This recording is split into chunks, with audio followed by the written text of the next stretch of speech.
En esta bella mañana que Dios nos da, y siendo la parte clara de este día, sábado 19 de julio del año 2025, siendo un día de reposo, los saluda su hermano en Cristo, Saúl Santamaría, desde el Estado de México. Paz a vosotros, amada Iglesia de Dios, miembros en particular del cuerpo de Cristo. Saludamos de igual manera a todos los simpatizantes que se reúnen con nosotros y también a quien Dios mediante llegará este mensaje por medio de las diferentes redes sociales. Que Dios bendiga a cada uno de ustedes, a sus familias, a su comunidad, a sus países, y que este mensaje sea de aliento para nuestras vidas. Antes de iniciar con este mensaje, vamos a hacer una oración de presentación ante nuestro Dios, dándole gracias por todo. Los invito a que inclinen su rostro al polvo de la tierra. Si usted puede hacerlo de rodillas, hágalo. Si va usted en el camino, va manejando, va caminando, solamente en su mente lleve esta oración. Oremos, por favor. Bendito Padre, que moras en las alturas de los cielos, santificado sea tu bendito nombre, Señor. Te damos gracias, Padre eterno, por la bendición que tú nos das al poder ver la luz de un nuevo día. Observamos, Señor, que tus misericordias son nuevas cada día, ya que durante esta noche también tú nos cuidaste, nos protegiste. Y ahora, Padre eterno, también nos permites poder escuchar tu voz, rogándote y suplicándote que tu Santo Espíritu more en cada uno de nosotros. Perdona nuestras faltas porque no somos buenos, y ten misericordia de cada uno de nosotros, de nuestras familias a unas familias más lejanas. Nos ponemos en tus benditas manos. Te rogamos, Señor, que este mensaje sea de parte tuyo, no sea de parte de un siervo tuyo, sino que el siervo sea el instrumento por el cual podamos ser corregidos. Gracias por tus bondades y tus misericordias. Te pedimos, suplicamos, rogamos, te agradecemos todo por los méritos de tu Hijo amado, nuestro Salvador, Cristo Jesús. Amén. Muy bien, amados hermanos y estimados oyentes, estamos analizando en esta sexta semana el Evangelio de Lucas, el Evangelio para el hombre o para los gentiles. Como subtema tenemos la aparición del Hijo del Hombre. El día de hoy tenemos el tema que se titula En Gadara Jesús echó fuera demonios, poder para liberar a los hombres de espíritus malos. Tenemos como texto base el Evangelio de Lucas 8:26 al 39. Tenemos que observar cómo nuestro Señor Jesucristo echó fuera demonios, a dónde fueron arrojados, y la finalidad de este Evangelio y de cómo este hombre, después de haber sido sanado, después de haberle quitado sus espíritus malignos, se deleita delante de Dios, se alegra, y es motivo por el cual mucha gente oirá de nuestro Señor Jesucristo.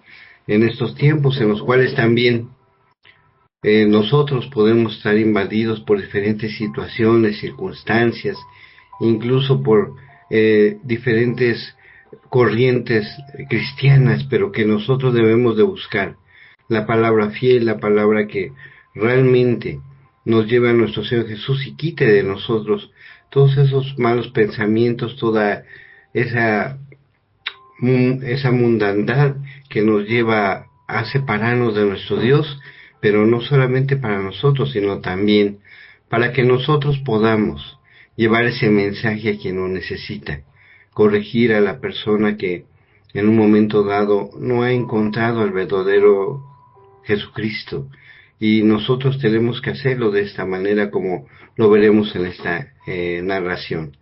Vamos a ver Evangelio de Lucas 8:26 al 39. Vamos a leer primeramente del versículo 26 al 29, en el cual veremos la descripción del endemoniado, y dice así la palabra de nuestro Dios. Y arribaron a la tierra de los Gadarenos, que está en la ribera opuesta a Galilea. Al llegar él a tierra, vino a su encuentro un hombre de la ciudad, endemoniado desde hacía mucho tiempo, y no vestía ropa, ni moraba en casa, sino en los sepulcros. Al ver a Jesús, lanzó un grito y, postrándose a sus pies, exclamó a gran voz: ¿Qué tienes conmigo, Jesús, Hijo del Dios Altísimo?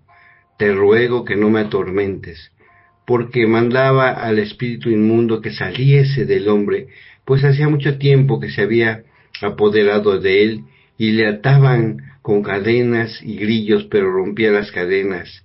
Era imposible por el demonio a los desiertos.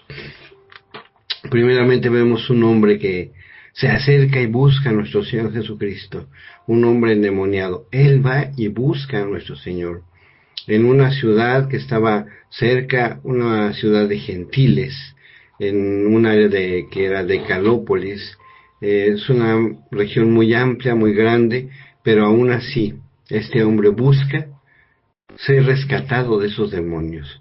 Y vivía no en la ciudad, sino vivía en un panteón, en donde hay sepulcros.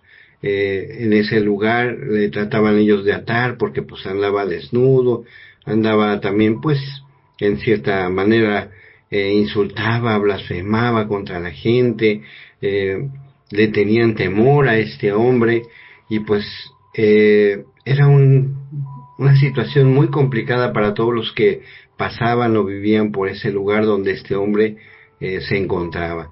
Él va y le busca y era atormentado por demonios. Y esa es la razón por la cual nuestro Señor Jesucristo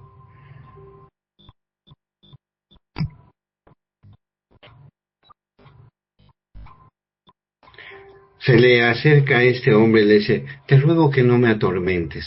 Estos demonios que se manifiestan después de que este hombre se acerca a nuestro Señor Jesucristo, le pide: te ruego que no me atormentes, Hijo del Altísimo, porque él mandaba y ordenaba que ese espíritu maligno saliera de ese hombre. Nuestro Señor Jesucristo conocía perfectamente qué es lo que tenía este hombre, y conocía todo lo que tenía inmundo dentro de su cuerpo. Por eso, con toda autoridad, él podía decir a nuestro Señor Jesucristo podía decirle a esos demonios que salieran de él. Sí, vamos a ver la siguiente parte, que es del versículo 30 al versículo 33. Nuestro Señor Jesucristo demuestra esa autoridad que tiene sobre los espíritus inmundos al ver a este hombre, sabiendo con quién se enfrentaba. Dice así la palabra de nuestro Dios: y le preguntó Jesús diciendo: ¿cómo te llamas? Y él le dijo: Legión, porque muchos demonios habían entrado en él, y le rogaban que no les mandase ir al abismo. Había allí un hato de muchos cerdos que pacían en el monte, y le rogaron que los dejase entrar en ellos. Y les dio permiso, y los demonios, saliendo del hombre, entraron en los cerdos, y el hato se precipitó por el despeñadero al lago, y se ahogó. Le pregunta a nuestro Señor Jesucristo a ese hombre: ¿cómo te llamas? De acuerdo a lo que nosotros podemos entender y observar en la historia, en ese tiempo en los cuales se habían endemoniados, la costumbre de las personas que se dedicaban a exorcistar y que eran judíos, en aquel tiempo pedían cuál era el nombre, ya que al saber el nombre le hablaban directamente para que saliera ese espíritu endemoniado de la persona y pudiera ser limpio. Nuestro Señor Jesucristo sabía con quién se enfrentaba, y el demonio le responde de la siguiente manera y le dice: somos una legión. Sí. ¿Cuánto consistía una legión en ese tiempo de nuestro Señor Jesucristo? Una legión romana consistía de 6,000 hombres. Sí, esto no quiere decir que el hombre tenía 6,000 demonios, pero sí que eran muchos los demonios que estaban dentro de él y que lo atormentaban y que lo hacían llevar a cabo toda esa situación, esa forma de vivir. Sí, esa legión estaba bien organizada dentro de él, y se organizaban como los romanos también. Eran poderosos y luchaban, y asimismo él luchaba dentro de sí, ese hombre, para tratar de quitar a esos demonios dentro de él. Pero él busca a nuestro Señor con la intención de que esos demonios pudieran salir de él. ¿A dónde tenían temor esos demonios al saber de nuestro Señor Jesucristo que los enviaría? Pues lo podemos ver en Apocalipsis 9:11, donde ellos tenían ese temor que los enviara el Señor Jesucristo. Dice Apocalipsis 9:11, el rey que los dirigía era el ángel del abismo, que en hebreo se llama Abadón y en griego Apolión. Se menciona al ángel del abismo, que es el rey de las langostas demoníacas. Este versículo forma parte de la descripción de la quinta trompeta, donde se revela que este ángel lidera un ejército de criaturas que atormentan a la humanidad. Es un lugar de encarcelamiento para ciertos espíritus demoníacos. Nuestro Señor Jesucristo, al ver esta situación y el mismo demonio, le dice, vean un atado de cerdos, y le dice, déjanos entrar a esos cerdos. Nuestro Señor Jesucristo, al ver que pues los cerdos en los tiempos de nuestro Señor Jesucristo y hoy en día también para nosotros son un animal inmundo, pero que no tenía ningún poder sobre los seres humanos, permite que los demonios entren en los cerdos. Los cerdos, al recibirlos en el demonio, se despeña, se va a un acantilado, cae al agua y se ahoga. Entonces vemos cómo la autoridad de nuestro Dios delante de los demonios, no podían ellos hacer nada contra él, lo reconocían a nuestro Señor Jesucristo, y él podía echar fuera demonios para poderse hacer salvo a ese hombre que estaba desde hace mucho tiempo con una situación complicada. Sí, podemos ver ahora en la siguiente parte de este texto, la reacción de los espectadores a la liberación del hombre endemoniado. ¿Qué es lo que pasó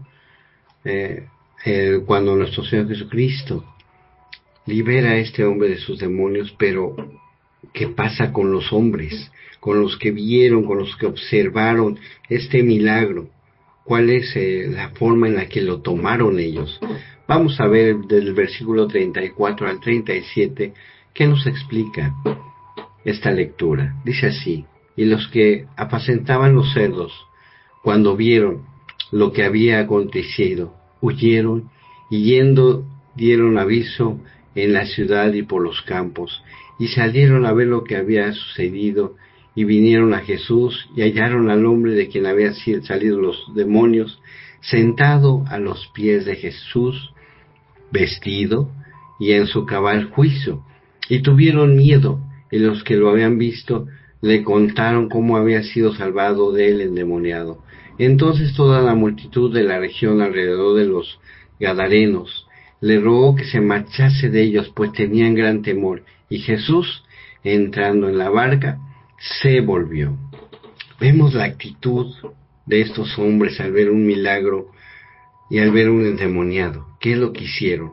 Primeramente tuvieron miedo, pues tenían gran temor, ya que veían un hombre que había sido por mucho tiempo, se había comportado de una manera en la cual tenía demonios, se insultaba, andaba desnudo, y ahora lo veían a los pies de nuestro Señor Jesucristo, pero ya sanado de todos esos demonios, vestido, ya con un cabal juicio, y discerniendo todo lo que había pasado en su vida, y a los pies de nuestro Señor dando gracias por lo que había hecho por él, al salvarlo de todos esos demonios inmundos que lo atormentaban constantemente. La reacción de estos hombres que estaban cerca de nuestro Señor Jesucristo y del endemoniado fue de gran temor. ¿Sí? ¿Y qué es lo primero que hicieron? Le rogaron que se marchase nuestro Señor Jesucristo de ellos. Tenían temor tanto del endemoniado como de nuestro Señor Jesucristo. Posiblemente en su mente sentían que qué autoridad tendría este hombre, porque pues finalmente había hecho algo que muchos a lo mejor habían intentado dentro de ese tiempo, salvar a ese hombre, lo habían intentado sujetarlo y no podían, pero nuestro Señor Jesucristo, con una sola palabra que salió de su boca, pudo liberar a este hombre, pero era un temor hacia lo malo que había sucedido, pero también temor de nuestro Señor Jesucristo. Cuando la gente tiene más miedo de lo que Jesús hará en sus vidas, Satanás entra dentro de ellos, ¿sí? Muchas veces tienen temor de dejar, en este caso, de sus vidas como las estaban llevando, y era mejor ver a un hombre endemoniado a algo que ellos no comprendían, como nuestro Señor Jesucristo lo había salvado. Vamos a ver esta última parte de la lectura del versículo 38 y 39, la reacción de este hombre endemoniado que había sido liberado. ¿Cuál fue su reacción de este hombre? A diferencia de los que habían visto este milagro, el hombre, veremos qué es lo que hizo. Dice así la lectura: y el hombre de quien había salido los demonios le rogaba que le dejase estar junto a él, pero Jesús le despidió diciendo: vuelve a tu casa y cuenta cuán grandes cosas ha hecho Dios contigo. Y él se fue, publicando por toda la ciudad cuán grandes cosas había hecho Jesús con él. Le rogaba este hombre a nuestro Señor Jesucristo, que había sido liberado, que le permitiera estar con él. Este hombre, al ver que había sido salvo, que había sido sanado, que esos demonios que le atormentaban habían salido de él solo por la orden de nuestro Señor Jesucristo, le rogaba que estuviera con él, que le pudiera seguir, que pudiera ir con él. Nuestro Señor Jesucristo le dice no, le despide, le dice: ve a tu casa, ¿sí? Platícales en tu casa qué es lo que ha sucedido en tu vida. Ve cómo has sido liberado de estos demonios de tu vida. Cuéntales a ellos. Pero este hombre, al irse, no solamente habló en su casa, sino que al andar por el camino, al ir hacia la ciudad, empezó a hablarles a todos y a contarles qué es lo que había hecho nuestro Señor Jesucristo por él. La bendición que él había recibido, no cabía en él para poder expresar la gratitud a nuestro Señor Jesucristo por haberlo liberado. Fue por el camino, fue hablando todo lo que había hecho, y en esa gran ciudad nuestro Señor Jesús hizo grandes cosas. Aún así, la gente, en vez de observar lo que había hecho Jesús por ese hombre, observar lo que había hecho Jesús tanto por la ciudad también, porque era un peligro para toda la ciudad ese hombre endemoniado, los había liberado, y a más de eso, en vez de agradecerlo y seguirlo, se hicieron a un lado y le desecharon y buscaron que en un momento dado se fuera. Mas sin embargo el hombre agradecido fue y habló grandes cosas que había hecho Dios, nuestro Señor Jesucristo, con él. Ahora veremos, amados hermanos y estimados oyentes, cuál es la situación que nosotros debemos de vivir en nuestras vidas, tomando como ejemplo lo que estamos ahorita o acabamos de leer nosotros. Para nosotros, ¿qué tanto nos llama nuestra vida secular para seguirla? ¿Qué tanto seguimos nosotros esa forma de vivir en la que todo el mundo vive? A lo mejor nos llaman y nos dicen: bueno, pues va a haber una fiesta, no va a pasar nada, no te preocupes, y nosotros muchas ocasiones lo vemos como algo insignificante y decimos: voy un momento, voy un ratito, a lo mejor es mi familia también la que está ahí celebrando porque no creen, y en vez de yo corregirlos y ayudarlos, participo con ellos. Es la forma en la que a veces nosotros también nos dejamos llevar por este mundo secular. Tenemos ese carácter a lo mejor de dejarnos llevar de lo que a nosotros nos gusta, pero precisamente nuestro Señor Jesús, cuando hablaba con sus discípulos y estaba orando en el Evangelio de Juan, le dice a sus discípulos: estad en oración, fortalezcanse en la oración, Pídanle a nuestro Dios que les dé esa fortaleza, ese espíritu, para que puedan sobrellevar estas cargas a veces que no son difíciles. Nosotros las hacemos difíciles porque buscamos también complacer a nuestra vida. Le dice a sus discípulos, el espíritu está dispuesto, pero la carne es débil. Estad en oración. A nosotros también nos debe de corregir, y para nosotros son esas palabras. Nuestro espíritu está dispuesto porque conocemos a nuestro Dios, reconocemos quién nos rescató, pero necesitamos estar en oración para soportar todo lo que venga a nosotros. Vamos a tener una lectura en Efesios capítulo 4, versículos 17 al 24, para que veamos lo que sucede en nuestras vidas actualmente. Sí, cuando esos malos momentos, y que en ese tiempo eran malos espíritus, también nos llaman a nosotros, porque incluso también las falsas doctrinas a veces también nos llaman, porque son muy fáciles de llevar, muy sencillas, y en las cuales muy rápido nos podemos nosotros perder y pensar que esa es la verdadera doctrina de nuestro Señor Jesucristo. Dice Efesios 4:17, esto pues digo y requiero en el Señor, que ya no andéis como los otros gentiles. Fíjense, nos dice a nosotros, el apóstol Pablo ahora nos invita y nos dice, les pido por favor que ya no anden como esos gentiles. Sigue diciendo la lectura, que andaban en la vanidad de su mente, teniendo el entendimiento entrenebrecido, ajenos a la vida de Dios, por la ignorancia que en ellos hay y por la dureza de su corazón. Ahí podemos ver una forma gentil de vivir. Primeramente, cuando no conocemos, cuando hay ignorancia en la palabra de Dios, se hacen cosas a lo mejor que no están correctas ni debidas. Pero también vemos cuando por la dureza de su corazón, que es que no quieren escuchar a nuestro Dios. Ahora nosotros que lo hemos escuchado, ¿tendremos también dureza en nuestro corazón a veces? Claro que sí.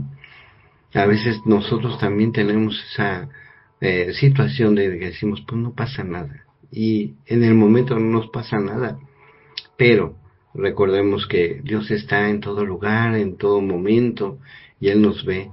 Y si en un momento dado no pasó nada, debe de ser también porque Dios espera que nosotros corrijamos nuestra vida. Él nos está dando esa oportunidad de corregir nuestra vida, nuestra manera de pensar, nuestra manera de ser, porque Él ya mora en nuestro corazón. Sigue diciendo el versículo 19, los cuales después que perdieron toda sensibilidad, se entregaron a las lascivias para cometer con avidez toda clase de impurezas. Mas vosotros, ya nos habla directamente a nosotros, nos dice el versículo 20, mas vosotros no habéis aprendido así de Cristo, si en verdad le habéis oído, y habéis sido por él enseñados conforme a la verdad que está en Jesús. Fíjense nada más cómo nos habla directamente. Si nosotros de veras hemos oído a nuestro Señor, hemos sido enseñados conforme a la verdad de Jesús, y ya nos dice cómo debemos de actuar nosotros. Versículo 22. En cuanto a la pasada manera de vivir, despójate del viejo hombre que está viciado conforme a los deseos engañosos, y renuévate en el espíritu de vuestra mente. Vestíos del nuevo hombre, creado según Dios, en justicia y santidad de la verdad. Amén. Fíjense, son palabras difíciles, duras para nosotros, porque debemos nosotros también de soportar lo que en un momento dado nos llama la atención, lo que en un momento dado pensamos que es simple, sencillo y que no perjudicamos a nadie. Nosotros ya hemos sido renovados. De nosotros tenemos un espíritu de verdad, un espíritu de nuestro Señor, el cual nos ha elegido, pero para que actuemos en justicia y santidad, y en verdad que es Jesucristo, esa verdad que nos está mostrando, de apartarnos y de buscarle de una manera correcta y verdadera a nuestro Dios. La gente nos podrá llamar, nos podrá decir en un momento dado, ven, no pasa nada.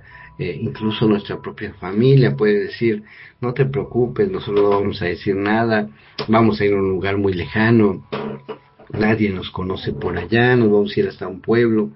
Pero esos hombres temen solamente a que tú les niegues lo que quieren ellos que hagas. Tienen temor de nuestro Señor Jesucristo porque no quieren cambiar su manera de vivir, su manera de ser, porque les es difícil para ellos tener que quitar en un momento toda la forma en la cual ellos han vivido en sus fiestas, en sus goces, en su disfrute, todo eso.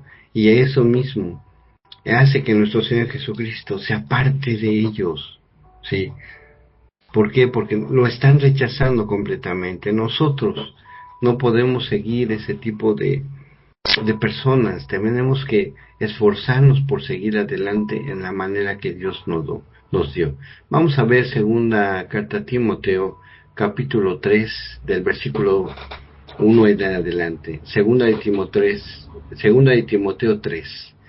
Dice así: también debes saber esto, que en los postreros días vendrán tiempos peligrosos, porque habrá hombres amadores de sí mismos, ávaros, vanagloriosos, soberbios, blasfemos, desobedientes a los padres, ingratos, impíos, sin afectos naturales, implacables, calumniadores, irreprensibles, crueles, aborrecedores de lo bueno, traidores, impetuosos, infatuos, amadores de los deleites, más que de Dios. Fíjense bien, estamos bien viviendo esos tiempos, sí los estamos viviendo. Hombres que solamente les gusta vivir su deleite y que te van a tratar de jalar y decir, mira, esto es lo mejor, e incluso vemos en el siguiente versículo cómo ellos te dirán que esa es la verdadera doctrina y que lo puedes hacer y que no pasa nada porque estamos en tiempo de gracia. Y ese tiempo de gracia nos permite hacer lo que nosotros queramos. Para terminar, amados hermanos, ¿qué es lo que tenemos que hacer al resistir a estos hombres que nos llaman, al saber y reconocer que nuestro Señor Jesucristo nos ha rescatado y que constantemente aboga por nosotros y que constantemente está con nosotros? Vamos a ver cuando nosotros somos liberados como ese hombre que fue liberado de sus cargas. Pero lo veremos en la carta a los Filipenses, capítulo 1, versículo 21. Filipenses 1, 21 nos va a decir qué es lo que nosotros tenemos que hacer en nuestras vidas. Dice así: porque para mí el vivir es Cristo y el morir es ganancia. Ante esta palabra de nuestro Dios, para nosotros vivir en Cristo es seguir sus pisadas, es seguir sus instrucciones, es seguir su guía, es seguir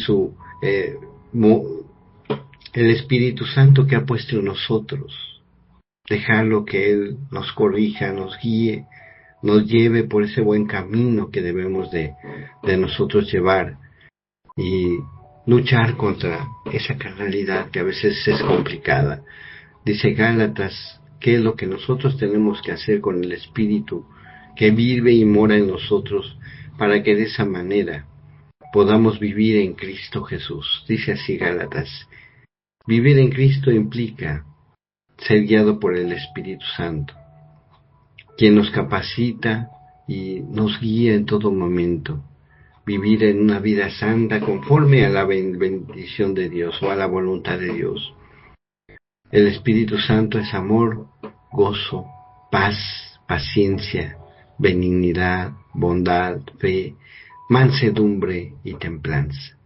El Espíritu Santo nos conlleva a que nosotros podamos tener estos dones espirituales, y ya los tenemos, nada más falta que los pongamos en práctica, para que podamos también nosotros poder luchar contra esos espíritus que nos llevan a que nos perdamos. Son amor, gozo, paz, paciencia, benignidad, bondad y fe, mansedumbre y templanza. Otro aspecto por el cual nosotros podemos seguir y debemos de seguir a nuestro Señor Jesucristo es tener la obediencia a los mandamientos. Esa vida en nuestro Señor Jesucristo implica el que nosotros tengamos cuidado de guardar sus mandamientos, porque le amamos, porque le seguimos. Primera de Juan capítulo 2 nos dice que si me amas, guarda mis mandamientos. Si de veras soy para ti importante, ¿sí? Sigue mis pasos. Y es lo que nosotros debemos hacer en esta vida y buscarle constantemente.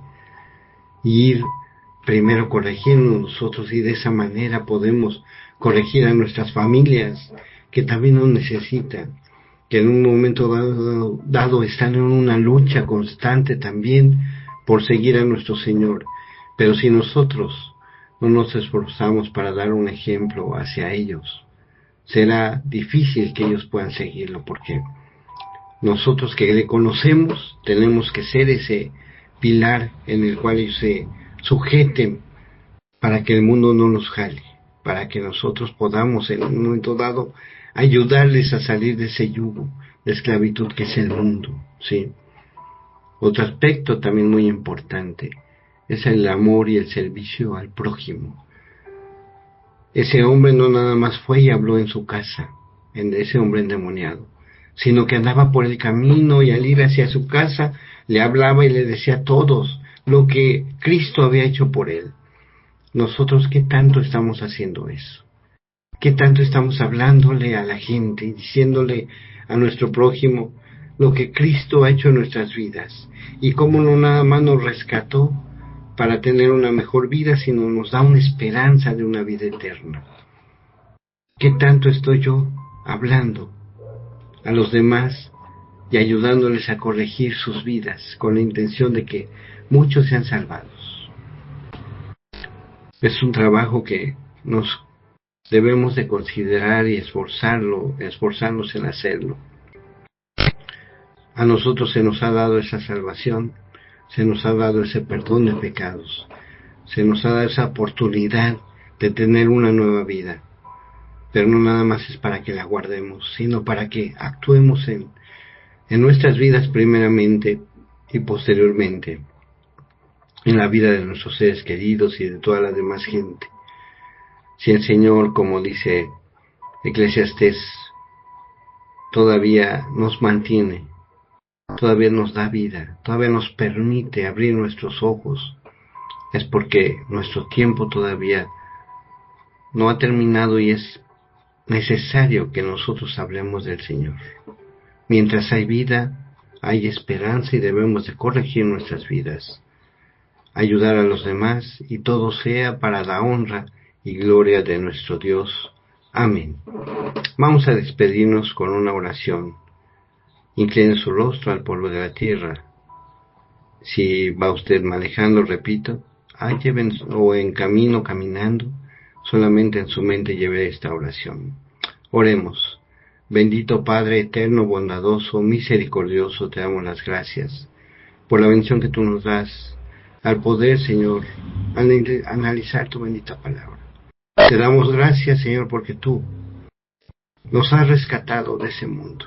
Has quitado de nosotros todo eso que nos hace que pequemos contra ti.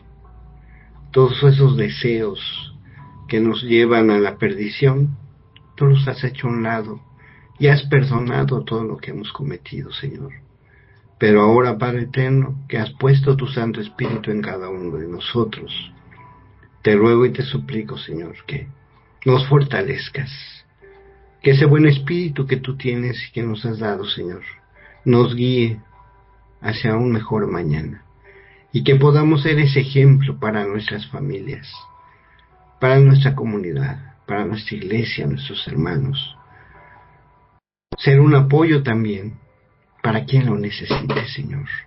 Quien esté extraviado, quien necesite de ti, o quien no conozca de ti, podamos, Señor, nosotros ser quienes los podamos guiar. Pero todo sea gracias a tu Santo Espíritu. Bendito Padre, aumenta nuestra fe. Te ruego y te suplico que perdones, Señor, nuestras faltas, que nos dé sabiduría, entendimiento, que nos des esa facultad y esa sabiduría de poderle hablar a la gente, poder también exponer lo que tú has hecho por nosotros. Gracias por tus bondades, gracias por tus misericordias. Nos ponemos en tus benditas manos, Señor, y te damos gracias por todo lo que nos das, rogándotelo no por nuestros méritos, somos pecadores, pero sí por los méritos de aquel varón justo que murió en esa cruz para darnos salvación. Nuestro Salvador y tu Hijo amado, Cristo Jesús. Amén. Gracias por su atención, que Dios les bendiga a ustedes, a sus familias, a sus comunidades, a su país, y que siempre el Señor more en cada uno de nosotros. Paz a vosotros y tengan un buen día.